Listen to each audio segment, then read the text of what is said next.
Xin chào các bạn, mình là Brooklyn Day. Hi everyone, my name's Brooklyn. Big news in American pop culture is the release of Taylor Swift's newest album, The Life of a Showgirl.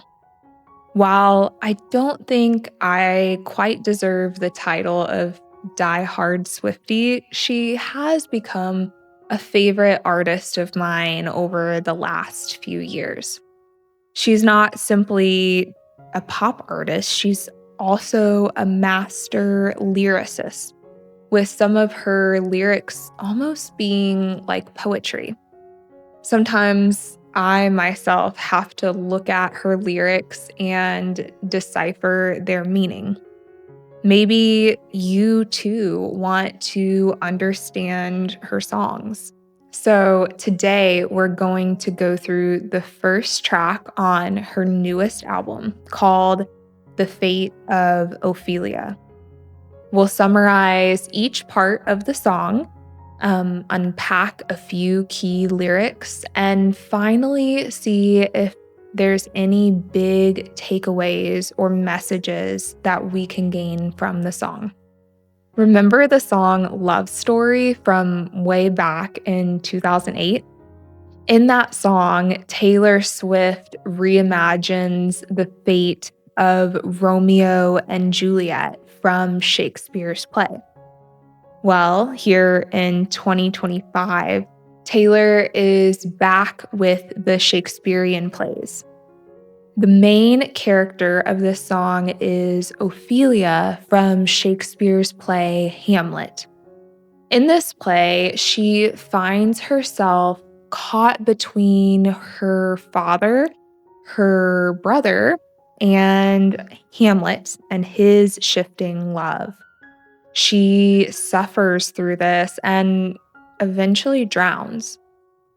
But Taylor Swift uses this song to imagine what could have happened to Ophelia instead. She's reimagining the fate of Ophelia.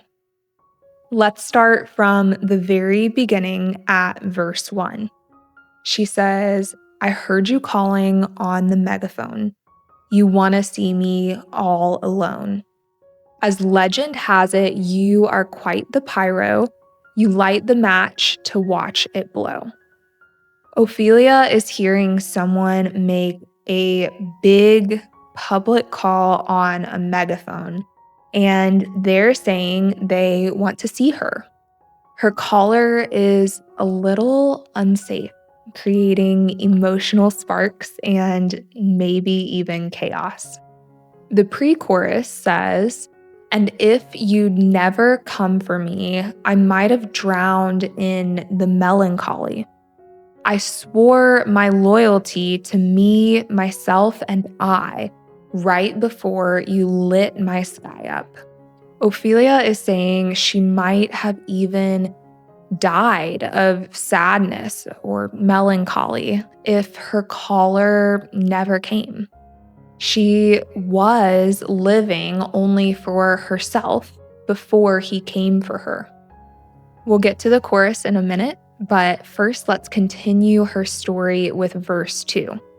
The second verse shares some more backstory. It says, "The eldest daughter of a nobleman, Ophelia lived in fantasy, but love was a cold bed full of scorpions. The venom stole her sanity."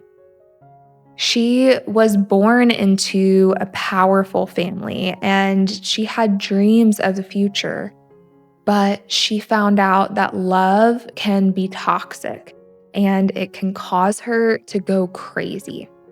The second pre-chorus is similar to the first, but with a few key differences, saying, "And if you'd never come for me, I might have lingered in purgatory. You wrap around me like a chain, a crown, a vine, pulling me into the fire." This time, instead of saying she only would have been sad if he never came, Ophelia's saying she would have stayed in a place of pain and suffering, but instead, because he did come, she is drawn to him and what he does. Now that we've looked at both verses, let's get into the fun part, the chorus. It says, "All that time I sat alone in my tower, you were just honing your powers, and now I can see it all. Late one night, you dug me out of my grave and saved my heart from the fate of Ophelia." Ophelia spent quite a bit of time lonely and trapped in a tower. But all that time, her lover was preparing to come and get her. He dug her out of her grave, meaning that he saved her from death. And then the chorus continues. It says, "Keep it 100 on the land, the sea, the sky. Pledge allegiance to your hands, your team, your vibes. Don't care where the heck you've been, 'cause now you're mine. It's about to be the sleepless night you've been dreaming of, the fate of Ophelia." So now that she's been rescued, Ophelia is giving 100% of herself to him. Wherever he goes and whatever he stands for, she is all there. In the bridge, we see what all of this means to her. It says, "'Tis locked inside my memory, and only you possess the key. No longer drowning and deceived, all because you came for me." Ophelia will never forget what he has done for her. And only he has the key or the ability to get to her mind and her heart because she has given all of herself to him. She is now rescued because of him.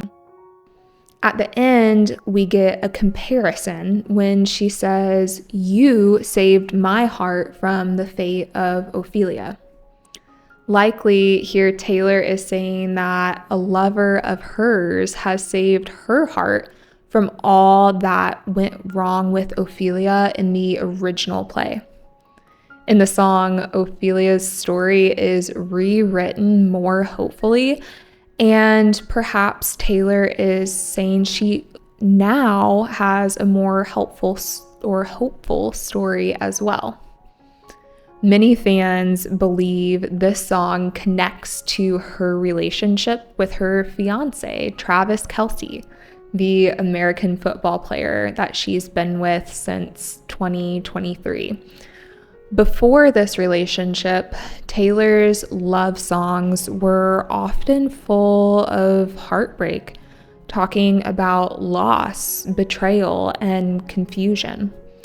Her last album, The Tortured Poets Department, was full of lyrics of deep sadness and pain, reflecting on the end of her relationship with British actor Joe Alwyn. But now, in The Fate of Ophelia, there's something different. The tone feels stronger, safer. It's not about being destroyed by love. It's about being saved by love. Travis and Taylor's relationship has felt more open and more joyful. It's more public in a way that's new for her. In the past, she often hid her relationships and her personal life from the media. But now we see her cheering at his football games, smiling, and being herself in the spotlight. So when she sings, "You saved my heart from the fate of Ophelia," she could be saying that this love feels different. She's saying, "This love doesn't drown me, it lifts me up. It saves me from the sadness that once defined my story. Let's take 2 specific lines and do a little bit deeper dive. I'll give you a short English lesson. So first, we have, as legend has it, you are quite the pyro. You light the match to watch it blow. A legend is a fact or story that is well known, maybe even old or known for a long time. Pyro refers to fire and is short for pyromaniac, which is someone who is obsessed with fire and loves to set things on fire. Fire in songs and poetry often symbolizes passion, danger, or destruction. So, this line could mean that the person she's singing to or singing about has a history of starting emotional fires, doing things that cause chaos, even when they know it will hurt. When she says, you light the match to watch it blow, we know it's an idiom for starting something destructive on purpose. It's like saying you know you're causing trouble, but you still do it anyway, and maybe even enjoy watching things fall apart. Emotionally, this lyric shows the kind of love that feels dangerous, like the person she's with can't help but destroy what they touch. It's not gentle or safe. Instead, it's fiery and unpredictable. Let's do a deeper dive into a second lyric. This one is pledge allegiance to your hands, your team, your vibes. This phrase, pledge allegiance, carries weight, especially for Americans. Let me explain. A pledge is like a serious promise to do something. And when you hear the word allegiance, I want you to think of loyalty, of giving your all to something. In America, we have something called the Pledge of Allegiance. It's a short speech, kind of, that students say almost every morning at school. You place your hand over your heart and start by saying, I pledge allegiance to the flag of the United States of America. It's a way of showing respect and loyalty to our country. So when Taylor says, pledge allegiance to your hands, your team, your vibe, she's using a phrase that normally belongs to something serious about her country, and she turns it into something emotional and personal. Instead of promising loyalty to a flag or nation, she's promising loyalty to a person, to their world, their energy, and even their vibes.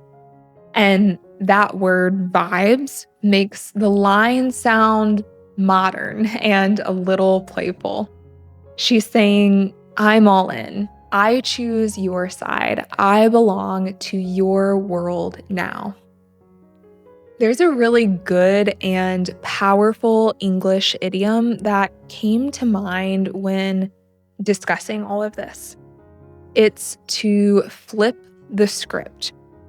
We all know that a script is the words to a play or just anything that you write to present in front of an audience. It's something that is planned and determined ahead of time to help guide what is going to happen. So, to flip the script is to change what is going to happen, and not just in a small way. Of course, Taylor flips the script of the play Hamlet, but we can take this and apply it to ourselves. Sometimes it feels like our lives are set in stone, that they can't be changed, that everything is already planned out for us. But a lot of times we have more control than we think. You probably have the power to flip the script of your life, to choose a different ending. That's not to say that it's easy. It requires courage and a willingness to be rescued, and even starts with the belief that you need to be saved and something needs to be changed.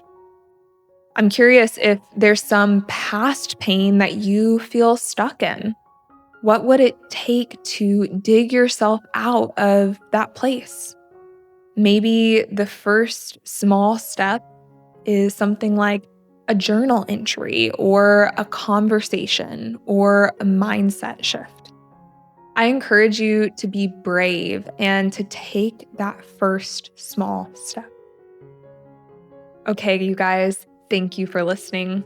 That's all for today. Goodbye for now, and I'll see you in the next video.